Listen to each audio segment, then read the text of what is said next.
வியர்வை நமக்கு ஏன் வருது தெரியுமா? வியர்க்கலனா என்ன ஆகும் தெரியுமா? சுருக்கமா சொல்லணும்னா வியர்வைங்கிறது நம்மளோட உடம்போட கிளைமேட் கண்ட்ரோல் சிஸ்டம். நீங்க ஓடி ஆடி வேலை செய்யும் போதோ, வெயில்ல நடக்கும் போதோ, ஏன் ரொம்ப நேரம் பதற்றமா இருக்கும் போது கூட உங்களோட உடம்புல உள் வெப்பநிலை அதிகமாகும். அப்போ உங்க மூளையில் இருக்கக்கூடிய ஹைப்போதாலமஸ் பகுதி உடனே அலர்ட் ஆகி உடம்போட தெர்மோஸ்டேட் மாதிரி வேலை செய்ய ஆரம்பிச்சிடும். அது உடம்பு முழுக்க இருக்கிற லட்சக்கணக்கான வியர்வை சுரப்பிகளை ஆக்டிவேட் பண்ணி தோலுக்கு மேல ஈரப்பதத்தை வெளியிடும். அந்த வியர்வை காத்துல ஆவியாகும் போது உங்க உடம்புல இருக்கக்கூடிய அதிகப்படியான வெப்பத்தை உறிஞ்சிக்கிட்டு உங்களை டக்குன்னு கூல் பண்ணிடும். வியர்க்கலனா என்ன நடக்கும்? சரி, ஒருவேளை இந்த சிஸ்டம் திடீர்னு வேலை செய்யாம போயிட்டா என்ன ஆகும்? ஆம்பிட்ரோசிஸ் அப்படின்னு ஒரு ஆபத்தான மருத்துவ நிலை இருக்கு. இந்த குறைபாடு இருக்கிறவங்களுக்கு உடம்புல வியர்வையே வராது.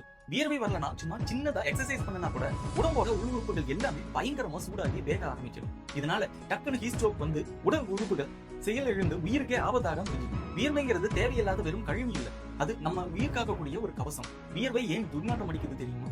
வியர்வைங்கிறது 99% தண்ணி கொஞ்சோண்டு உப்பும் கலந்தது. நம்ம தோலுக்கு மேல இருக்கிற பாக்டீரியாக்கள் இந்த வியர்வையோட கலக்கும் போதுதான் அந்த துர்நாற்றம் உருவாக்குது. உங்களுக்கு பயங்கரமா வியர்க்கும் போது அருவருப்பா நினைக்காதீங்க. உங்க உடம்பு கரெக்டா வேலை செய்யுதுன்னு நினைச்சுக்கோங்க. அதே சமயம் உடம்புல இருந்து வெளியேறிய தண்ணீரை ஈடுகட்ட மறக்காம நிறைய தண்ணீர் குடிங்க.